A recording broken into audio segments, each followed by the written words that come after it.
নিজেদের পরমাণু কর্মসূচিকে বরাবরই শান্তিপূর্ণ বলে আসছে ইরান, কিন্তু তাতে বিশ্বাস নেই চিরশত্রু যুক্তরাষ্ট্র আর তার মিত্র ইসরায়েলের।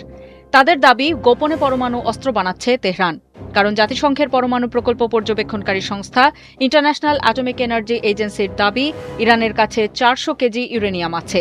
এর বিশুদ্ধতার মান 60%, যা বাড়িয়ে 90% উন্নীত করলে অনায়াসেই এই ইউরেনিয়াম দিয়ে পরমাণু বোমা বানাতে পারবে ইরান।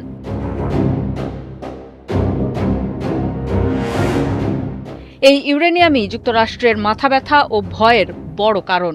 অথচ গত বছর জুনে ইরান ইসরায়েল 12 দিনের যুদ্ধে হঠাৎ যুক্তরাষ্ট্রের হামলায় ইরানের পরমাণু স্থাপনাগুলো ধ্বংস করে দেয় মার্কিন বাহিনী।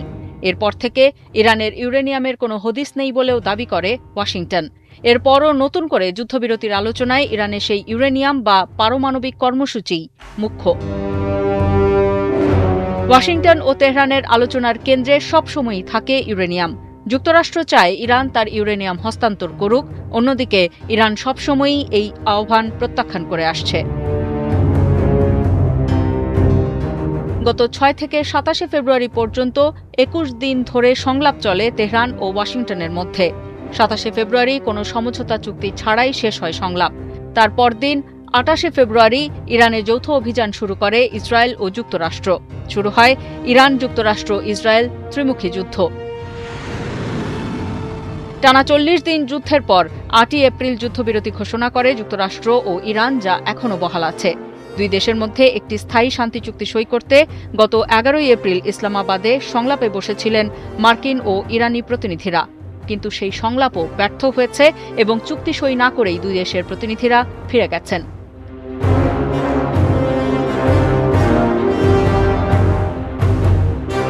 জানা গেছে, মূলত পরমাণু প্রকল্প এবং ইউরেনিয়াম হস্তান্তর নিয়ে মতবিরোধের কারণেই ব্যর্থ হয়েছে 11 তারিখের সংলাপ।